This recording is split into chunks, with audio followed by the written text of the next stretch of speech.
Hi guys ମୁଁ ଆପଣଙ୍କ YouTube channel ହେଉଛି ଟେକରସ୍। ମୁଁ ଯେଉଁ ଭିଡ଼ିଓ ପକାଉଛି ସର୍ଟ ଭିଡ଼ିଓ, ମୋତେ ଜଣେ ଭାଇ କମେଣ୍ଟ କରିଥିଲେ, ହରସ ଭାଇ ମୁଁ ଆପଣଙ୍କର ବହୁତ ଜଣେ ଫ୍ୟାନ୍ସ, ଆଉ ଆପଣ କେମିତି କ'ଣ ଭିଡ଼ିଓ ବନାଉଛନ୍ତି ମୋତେ ବି ଜଣାନ୍ତୁ, ଆଉ ମୁଁ ବି ମୋ ୟୁଟ୍ୟୁବ୍ ଚ୍ୟାନେଲ୍ରେ ପକାଇବି।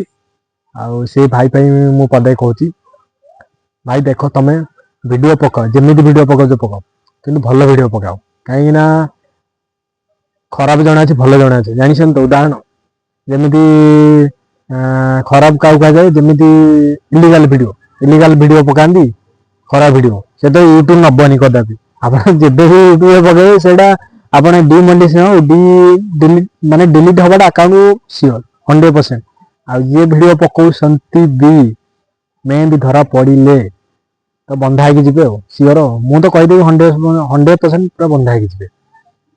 କାରଣ ସେ ଭାଇ ପଦେ କହୁଛି, ଆପଣ କ୍ୟାପକଟ୍ରେ ଏଡ଼ିଟିଂ କରନ୍ତୁ, VPN ଗୋଟେ ଆପ୍ଲିକେସନ୍ ଡାଉନଲୋଡ଼ କରନ୍ତୁ, ହାଇ ସ୍ପିଡ୍ ନେଟୱାର୍କ, ଆଉ ସେଇଥିରେ ଏଡ଼ିଟିଂ ହିଁ କରନ୍ତୁ। ସେଇଥିରେ ଏଡ଼ିଟିଂ କଲେ ଆପଣଙ୍କୁ ଭଲ ହେବ। କ୍ୟାପକଟ୍ ଏମିତି ଗୋଟେ ଆପ୍ଲିକେସନ୍, ଏଡ଼ିଟିଂ ଆପ୍ଲିକେସନ୍, ମାନେ ସେଇଥିରେ ଆପଣଙ୍କୁ ସ୍କିଲ୍ ଫାଷ୍ଟ ଜାଣିବାକୁ ପଡ଼ିବ। ୟୁଟ୍ୟୁବ୍ରେ ଫାଷ୍ଟ ତାର କ୍ୟାପକଟ୍ ବିଷୟରେ ଦେଖନ୍ତୁ, କ'ଣ କ'ଣ ଦେଇଛି ଫ୍ୟୁଚର୍, କ'ଣ କ'ଣ ଦେଇଛି ସବୁ ସେଥିରେ ଏଡ଼ିଟିଂ କରିବାକୁ। ତ ଫାଷ୍ଟ ଶିଖନ୍ତୁ। ସେଥିରେ ଶିଖିବାକୁ ହେଲେ ଫାଷ୍ଟ ଜଣଙ୍କର ସହାୟତା ଆଉ ଜଣଙ୍କର ବାଧ୍ୟତାମୂଳକ ଦରକାର। ଯେମିତି ସହାୟତା କାଳେ ୟୁଟ୍ୟୁବ୍ର, ବାଧ୍ୟତାମୂଳକ ନିଜ ଉପରେ। ଯଦି ନିଜେ ନିଜକୁ ବାଧ୍ୟ କରିବେ, ମୁଁ ୟୁଟ୍ୟୁବ୍ରେ ଭିଡ଼ିଓ ପକାଇବି, ୟୁଟ୍ୟୁବ୍ରେ ଗ୍ରୋ କରିବି, ଆଗକୁ ଯିବି, ମଣିଷ ହେବି, କି ଅଲଗା ଜବ୍ କରିକି ବି ମୁଁ ଏଟାକୁ ହ୍ୟାଣ୍ଡେଲ୍ କରିପାରିବି, ତାହେଲେ ମଣିଷ ହିଁ ହେବେ 100%। ମୁଁ ନିଜେ ନିଜକୁ ଗର୍ବ କରି କହୁନି କେବେ, କାହିଁକିନା ମୁଁ ବି ଜଣେ ୟୁଟ୍ୟୁବର। ମୁଁ ଫାଷ୍ଟ ମୁଁ ଯେତେବେଳେ ଭିଡ଼ିଓ ପକାଉଥିଲି ନା, ମୋତେ କେହି ଲୋକ ଜାଣିନଥିଲେ, 100% କେହି ଲୋକ ଜାଣିନଥିଲେ। ମୁଁ ଫାଷ୍ଟ ମୋ ନିଜ ସର୍ଟ ଭିଡ଼ିଓ ବନେଇଦିଏ, କଲେଜରେ ଗଲାବେଳେ ମୁଁ ତ କଲେଜ ମାନେ ଫଟୋ ପକାଇଦିଏ, କଲେଜ ସର୍ଟ ଭିଡ଼ିଓ ଫଟୋ ବି ପକାଇଦିଏ। ଟ୍ରେଣ୍ଡିଂରେ ଯାଇ ହାର୍ଲି 400 ଭିଉ ଯାଉଥିଲା, 400 ଭିଉ, 25 ସବସ୍କ୍ରାଇବର ଥିଲେ ସେତେବେଳେ। ତ ମୋତେ ନିଜେ ହସ ଲାଗେ ଯେ ମୁଁ ୟୁଟ୍ୟୁବରେ ହେଇପାରିବିନି, ଯେ ନିଜେ ମାନେ ହସ ଲାଗେ ନିଜେ। ମୁଁ କହିଲି ନା, ଜୀବନରେ ହେଇପାରିବିନି। ତଥାପି 5 ବର୍ଷ ଲାଗିଛି ମୋତେ, ଛାଡ଼ିଥିଲି 4 ବର୍ଷ ଛାଡ଼ିଦେଲି, ବର୍ଷେ ପୁରା କଣ୍ଟିନ୍ୟୁ ୟୁଟ୍ୟୁବରେ ରହିଲି। ଗୋଟେ ଦୁଇଟା କଣ୍ଟିନ୍ୟୁରେ ଭିଡ଼ିଓ ପକେଇଲି। ଧୀରେ ଧୀରେ ଆଜି ପର୍ଯ୍ୟନ୍ତ ଗ୍ରୋ କରୁଛି। ଏବେ ମିନିମମ୍ 4 ମନ୍ଥ ଦିନକୁ 3ଟା ଭିଡ଼ିଓ କମ୍ପଲସରି ପକାଉଛି। ଦିନକୁ 3ଟା ଭିଡ଼ିଓ ପକାନ୍ତୁ, କମ୍ପଲସରି ଆରାମସେ ଗ୍ରୋ କରିବ। କେବେ ୟୁଟ୍ୟୁବକୁ ହାତ ଛଡ଼ା କରନ୍ତୁ ନାହିଁ। ଯଦି ୟୁଟ୍ୟୁବକୁ ଆପଣ 100% ହାତ ଛଡ଼ା କଲେ ନା, ତାହେଲେ 100% ଗ୍ୟାରେଣ୍ଟି ଦେଇ କହିବି ୟୁଟ୍ୟୁବ ତମକୁ ବି ଛାଡ଼ିଦେବ 100%। ୟୁଟ୍ୟୁବକୁ ଯଦି ଯେମିତି ଆପଣ କଲେଜ ଯାଉଛନ୍ତି, କଣ୍ଟିନ୍ୟୁ କଲେଜ ଯାଉଛନ୍ତି, ମୋର ସାର୍ଟିଫିକେଟ୍ ଦରକାର, ମୋର ଏଜୁକେସନ୍ ଦରକାର, ସ୍କିଲ୍ ଦରକାର, ମୋର ମେ ବି ଅଦରୱାଇଜ୍ XYZ ଦରକାର, ଯାହା ବି ଭାବୁଛନ୍ତି ସେଇଭଳିଆ ଭାବିକି ଯାଉଛନ୍ତି କଲେଜ, ଯାଆନ୍ତୁ, କିଛି କଥା ନାହିଁ। ସେମିତି ୟୁଟ୍ୟୁବ ଭାବିବେ ଯେ ମୁଁ ୟୁଟ୍ୟୁବରେ ବଡ଼ ଲୋକ ହେବି, ଆଗକୁ ଯିବି, ଏଇଭଳିଆ ନେଟୱାର୍କ ବଢ଼େଇବି, ଏଇଭଳିଆ ସବସ୍କ୍ରାଇବ୍ ବଢ଼ିବି, ଏଇଭଳିଆ ଫଲୋଅର୍ସ ବଢ଼ିବି, ଲାଇକ୍ ବଢ଼ିବି, କମେଣ୍ଟ ବି ମୋତେ ପିଲା ଦେବେ, ଲୋକ ଜାଣିବେ, ଆଗକୁ କେଉଁ ଟପ୍କୁ ଯିବି ମୋର ଜଣା ନାହିଁ। ବାସ୍ ସେମିତି ସେଇଭଳିଆ ଭାବିବେ, ୟୁଟ୍ୟୁବରେ ରହିବେ, ୟୁଟ୍ୟୁବ କନେକ୍ସନ୍ ରହିବେ, ୟୁଟ୍ୟୁବରୁ ଶିଖିବେ, ୟୁଟ୍ୟୁବରେ ସବୁ ଜିନିଷ ଶିଖିବାକୁ ଚେଷ୍ଟା କରିବେ, ଅନ୍ୟକୁ ଭଲ ଜିନିଷ ବାର୍ତ୍ତା ଦେବେ। ମୁଁ ଏଇଭଳିଆ କରିବି, ନିଜେ ଆଗକୁ ଯିବି, ତାହେଲେ ମଣିଷ ହିଁ ହେବେ 100%। ଓକେ ତ? କରିବେ ତ? ମୋ କଥା ରଖିବେ ତ? ରଖିବେ। ମୁଁ ଜାଣିଛି ସେ ଭାଇ ପଦଙ୍କ ପାଇଁ ମୁଁ କହୁଛି, କାହିଁକିନା ସେ ଭାଇ ମୋତେ କମେଣ୍ଟ କରିଥିଲେ, ଆଉ ମୁଁ ଆପଣଙ୍କର ଫ୍ୟାନ୍ସ। ଆପଣ ଭଲ ଭିଡ଼ିଓ ପକାଉଛନ୍ତି, ୟୁଟ୍ୟୁବରେ କେମିତି କ'ଣ କରୁଛନ୍ତି, ଭଲ ଭିଉ ବି ଯାଉଛି। ମୁଁ ନିଜେ ଜାଣିନି କେମିତି ଭିଉ ଯାଉଛି, ତ ମୁଁ ପକାଇଦିଏ, ମୁଁ ଏଡ଼ିଟିଂ କରେ। ତାପରେ ମୁଁ ନିଜେ ଧୀରେ ଯେତେବେଳେ ୟୁଟ୍ୟୁବରେ ଭିଡ଼ିଓ ପକାଇବା ଚେଷ୍ଟା କଲି, ଧୀରେ ଗ୍ରୋ ହେଲା। ତାପରେ ସେଠୁ ମୁଁ ଶିଖିଲି ଏଇଭଳିଆ ଭିଡ଼ିଓ ପକାଇଲେ ଏଇଭଳିଆ ଯାଉଛି, ଏଇଭଳିଆ ଭିଡ଼ିଓ ପକାଇଲେ ଏମିତି ଯାଉଛି। ଆଉ କିଛି ସ୍କିଲ୍ ବି ମୋ ଭିତରେ ଆଇଡ଼ିଆ ପଳେଇଲାଣି। ସେ ଜିନିଷ ମାନେ କିଛି ଗ୍ରୋ କରିଛି, ଯାହାଫଳରେ ମୁଁ ମଝିରେ ମୋର 5 ଦିନ ଗ୍ୟାପ୍ ରହିଗଲା ୟୁଟ୍ୟୁବ। ତାପରେ 5 ଦିନ ଭିତରେ 5 ଦିନ ମାନେ ଏମିତି କ'ଣ ହେଲା, ଆମର ଟିକେ ଘର କାମ ଚାଲିଥିଲା, ଟାଇଲ୍ ପଡ଼ୁଥିଲା ସେ ସମୟରେ। ତ ମୁଁ କ'ଣ କଲି, ମୁଁ କହିଲି ଚାଲ ଟାଇଲ୍ ପଡ଼ୁଛି, ଆଉ ଟାଇମ୍ ହିଁ ହେଲାନି, ପକେଇଲିନି ଭିଡ଼ିଓ। ଛାଡ଼ିଦେଲି ଗ୍ୟାପ୍ 5 ଦିନ କାଳ। ତାପରେ 5 ଦିନ ପରେ ଶେଷକୁ ଟିକେ ଗୋଟେ ଯୋଡ଼େ ପକେଇଲି, ଟ୍ରେଣ୍ଡିଂରେ ହିଁ ଗଲାନି ଭିଡ଼ିଓ। ମୁଁ ଭାବିନେଲି ଯେ ୟୁଟ୍ୟୁବ ସହିତ କନେକ୍ସନ୍ ରହିଲିନି ବୋଲି ବୋଧେ ଗଲାନି ଆଉ, ସେଇଭଳିଆ ମୁଁ ଭାବିଲି ନିଜକୁ ନିଜେ। କିନ୍ତୁ ସେଥିପାଇଁ ୟୁଟ୍ୟୁବରେ କନେକ୍ସନ୍ ରହିବାକୁ ହେଲେ କଣ୍ଟିନ୍ୟୁ ୟୁଟ୍ୟୁବରେ ରହିବାକୁ ପଡ଼ିବ। କିନ୍ତୁ ଆପ୍ରୋକ୍ସିମେଟଲି ଦିନକୁ ଗୋଟେ ହଉ ପଛେ କମ୍ପଲସରି ପକେଇବାଟା ବାଧ୍ୟ। ଯେକୌଣସି ମୁହୂର୍ତ୍ତରେ ହଉ, ସନ୍ଧ୍ୟାବେଳେ ହଉ, ମର୍ଣ୍ଣିଂରେ ହଉ କି ଆଫ୍ଟରନୁନ୍ରେ ହଉ, ଯେତେବେଳେ ବି ହଉ ପକେଇବାଟା ବାଧ୍ୟ କମ୍ପଲସରି। ୟୁଟ୍ୟୁବ ଯଦି ହାତ ଛଡ଼ା କରିଦେବ, ୟୁଟ୍ୟୁବ ଆପଣଙ୍କୁ ଛାଡ଼ିଦେବ। କାରଣ ଇଏ ମୋର ପିଲା ନୁହଁ, ମୁଁ ଆକୁ ଚିହ୍ନିନି ଜାଣିନି, ପଳା ତୁ ଆଉ, ଏଇଭଳିଆ ସେ ମାନେ ବ୍ୟବହାର କରିବ ହେଲା।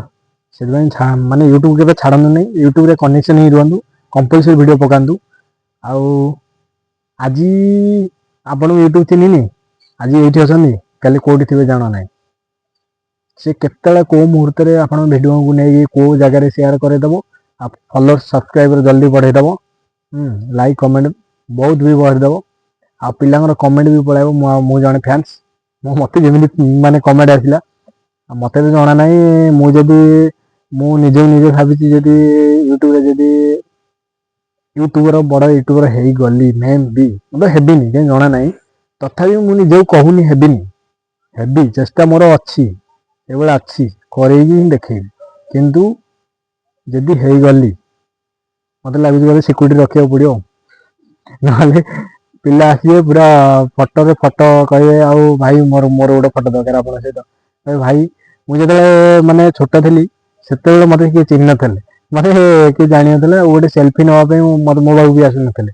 ଆଉ କ'ଣ ମୁଁ ସେଲ୍ଫି ଦେବି? ଯଦି ନର୍ମାଲ ଫଟୋ ଉଠା, ସେଲ୍ଫି କିଛି ନାହିଁ, ବାସ୍ ସେତିକି ହିଁ ଠିକ୍, କାଫି। ଓକେ।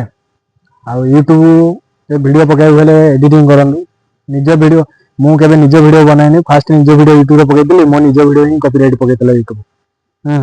ଆଉ ସେ କପିରାଇଟ୍ ଭିଡ଼ିଓ ମୁଁ ଯେବେ ଦେଖିଲି ଯେ ମୁଁ ନିଜେ ହିଁ ଭିଡ଼ିଓ ପକାଉଛି, ମୁଁ ନିଜ ଭିଡ଼ିଓ ଯଦି ୟୁଟ୍ୟୁବରେ କପିରାଇଟ୍ ହେଉଛି, ତାହେଲେ ମୁଁ ଆଉ କାହାକୁ କହିବି?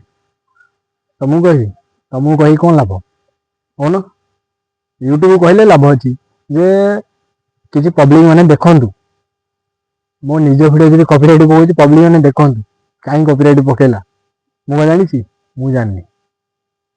କ'ଣ ବି ଗୋଟେ ହେଇଛି, କପିରାଇଟ୍ ପଇଲା, କିଛି ମାନେ ସଙ୍ଗ ଆଡ଼୍ କରିଦେଇଥିଲି ସେଥିରେ, ହିନ୍ଦୀ ସଙ୍ଗ। ତାପରେ ସେଠୁ ହିଁ ମାନେ କପିରାଇଟ୍ ହିଁ ଆସିଥିଲା। ସେଠି ମେସେଜ ଆସିଥିଲା ଗୋଟେ ନୋଟିଫିକେସନ୍, ସେ ସଙ୍ଗ ଯୋଗୁଁ ହେଇଥିଲା। ତ ଯେଉଁ ସଙ୍ଗ ଆଡ଼୍ କରୁଛନ୍ତି ଦେଖିକି ଆଡ଼୍ କରନ୍ତୁ। ଆଉ ନିଜ ଭିଡ଼ିଓ ଯେମିତି ବନାଉଛନ୍ତି ବନାନ୍ତୁ, କିଛି କଥା ନାହିଁ। ଆଉ ଫାଷ୍ଟ ନିଜେ ଯେଉଁ ବ୍ଲଗ୍ ବନାଉଛନ୍ତି ସମାଜ ପାଇଁ, ଭଲ ବ୍ଲଗ୍ ବନାନ୍ତୁ, ଭଲ ବାର୍ତ୍ତା ଦିଅନ୍ତୁ ସମାଜକୁ, ଆଉ ସମାଜକୁ ଶିକ୍ଷା ଦିଅନ୍ତୁ। ଏଇଭଳିଆ ଭଲ ଜିନିଷ ଶିକ୍ଷା, ମାନେ ଧର ଆଜି ଗୋଟେ କିଚେନ୍ ମାନେ ଗୋଟେ ନାଁ ଦେଇଛନ୍ତି ୟୁଟ୍ୟୁବ ଚ୍ୟାନେଲରେ, କିଚେନ୍ର ସବୁ ଜିନିଷ, ଖାଇବା ଜିନିଷ ବନାଉଛନ୍ତି। ଆଉ ସେଥିରେ ଭଲ ମାନେ ଏଇଭଳିଆ ରୋଷେଇ ହେଉଛି, ଏଇଭଳିଆ ଖାଦ୍ୟ ବନା ହେଉଛି, ଏଇଭଳିଆ ମାନେ ଯେଉଁଟା ଫୁଡ଼୍ ପଏଜନ୍ ନ ହୁଏ ସେଇଭଳିଆ ବନାନ୍ତୁ, ବନେଇକି ସମାଜ ପାଇଁ ଦେଖାନ୍ତୁ। ଆଉ ସମାଜ ମାନେ ପବ୍ଲିକ ମାନେ ଆମର ଦେଖିଲେ ୟୁଟ୍ୟୁବରେ, ଆଉ ସିଏ ଘରେ ବି ବନେଇ ପାରିବେ, ତାଙ୍କ ସ୍ୱାମୀ ହଜବେଣ୍ଡ ମାନଙ୍କୁ ଦେଇପାରିବେ ଖାଇବାକୁ, ଆଉ ଘରେ ସମସ୍ତେ ଫ୍ୟାମିଲିକୁ ଦେଇପାରିବେ, ଖୁସି ହେବେ। ଏଇଭଳିଆ ବ୍ଲଗ୍ ବନାନ୍ତୁ। ଆଉ ଯେଉଁମାନେ ଶିକ୍ଷାରେ ଭିଡ଼ିଓ ପକାଉଛନ୍ତି, ଶିକ୍ଷାରେ ବି ପକାନ୍ତୁ। ଆଜିକାଲି ସମାଜ ତ ପିଲାମାନେ ପାଠ ପଢ଼ିବାକୁ ନାରାଜ, ଜାଣିଛି। ଇନଷ୍ଟା ପୁରା ଏତେ ବାହାରିଲା ଯେ ଇନଷ୍ଟାରେ ପୁରା ମାତିଛନ୍ତି, ଇନଷ୍ଟାରେ ମାନେ ଭିଡ଼ିଓ ପକାଉଛନ୍ତି। ଫାଷ୍ଟ ପ୍ରଥମେ ଶିକ୍ଷା ସଂଗ୍ରହ କରନ୍ତୁ, ସ୍କିଲ୍ ସଂଗ୍ରହ କରନ୍ତୁ, ଆଉ ନିଜର ଏଜୁକେସନ୍ ସାର୍ଟିଫିକେଟ୍ ବନାନ୍ତୁ। ତାପରେ ଯେତେବେଳେ ଆପଣଙ୍କର ମାନେ କ୍ୟାରିୟର ମାନେ ସରିଯିବ, କ୍ୟାରିୟର ସରିଗଲା, ତାପରେ ଆପଣ ଯାହା କରିବା କରନ୍ତୁ, କିଛି କଥା ନାହିଁ। କିନ୍ତୁ ଆପଣ ନିଜେ ଯେତିକି ସ୍କିଲ୍ ଜାଣିଥିବେ, ସେଇ ସ୍କିଲ୍ ଧୀରେ ଧୀରେ ଗ୍ରୋଥ୍ କରିବେ। ସ୍କିଲ୍ ଜଣା ନାହିଁ ତ କ୍ୟାରେକ୍ଟର ସାର୍ଟିଫିକେଟ୍ ଧରିକି କିଛି ଲାଭ ନାହିଁ। ସେଇ ହାତ ଥିବ, ସେଇ ସାର୍ଟିଫିକେଟ୍ ଥିବ, କିଛି କରିପାରିବେ। ସ୍କିଲ୍ ଜାଣନ୍ତୁ, ଛୋଟ ପଏଣ୍ଟ ଜିନିଷ ଜାଣନ୍ତୁ, ସେଇ ପଏଣ୍ଟ ଜିନିଷରୁ ଟପ୍କୁ ଯିବେ, 100% ଗ୍ୟାରେଣ୍ଟି ଦେଇ କହୁଛି। ଓକେ ତ? ଆଉ ଏଇଭଳିଆ ମୋର ସେ ଭାଇ ପାଇଁ ବାର୍ତ୍ତା ଥିଲା। ଆଉ କ୍ୟାପକଟ୍ରେ ଏଡ଼ିଟିଂ କରନ୍ତୁ। ସେ କ୍ୟାପକଟ୍ରେ VPN ଗୋଟେ ହାଇ ସ୍ପିଡ୍ ନେଟୱାର୍କ ଡାଉନଲୋଡ଼ କରନ୍ତୁ। ସେ VPN ଡାଉନଲୋଡ଼ କରିକି, ଆଉ ସେ ୟୁଟ୍ୟୁବରେ ବହୁତ ଜିନିଷ ମିଳିଯାଉଛି, କ୍ୟାପକଟ୍ର ଏଡ଼ିଟିଂ କେମିତି ହେଉଛି, ପ୍ରୋସେସର କେମିତି ଚାଲୁଛି, ଆଉ ସେ ସର୍ଟ ଭିଡ଼ିଓ କେମିତି ବନେଇ ପାରିବେ, ସେ ଜିନିଷର ଆପଣ ୟୁଟ୍ୟୁବରେ ଶିଖିପାରିବେ। यूट्यूब ଶିଖିକି ୟୁଟ୍ୟୁବରେ ହିଁ ଭିଡ଼ିଓ ପକାନ୍ତୁ। ମୁଁ ବି କାହାଠୁ ଶିଖିନି, ମୁଁ ନିଜେ ହିଁ ମୋ ନିଜ ଗୋଡ଼ରେ ହିଁ ଛିଡ଼ା ହେଇଛି। ମୋତେ କିଏ ଶିଖେଇ ନାହାନ୍ତି, ମୋ ନିଜ ଗୋଡ଼ରେ ଏତେ ମধ্যେ ଆସି ଛିଡ଼ା ହେଇଛି। ଆଉ ଚାଲୁ, ଯଦି ଭଗବାନଙ୍କର ସାହା, ଜଗନ୍ନାଥଙ୍କର ସାହା, ମହାଦେବଙ୍କର ସାହା, ତାହେଲେ ମୁଁ ଯିବି ସେ ପର୍ଯ୍ୟନ୍ତ। ଯିବି ନାହିଁ, ଯିବି 100% ଯିବି। ଓକେ, ଖୁସି ରୁହନ୍ତୁ, ହାପି ରୁହନ୍ତୁ, ସମାଜ ପାଇଁ ଖୁସି ରଖନ୍ତୁ। ଆଉ କିଛି କହିବିନି, ସେତିକି। ଜୟ ଜଗନ୍ନାଥ, ଧନ୍ୟବାଦ।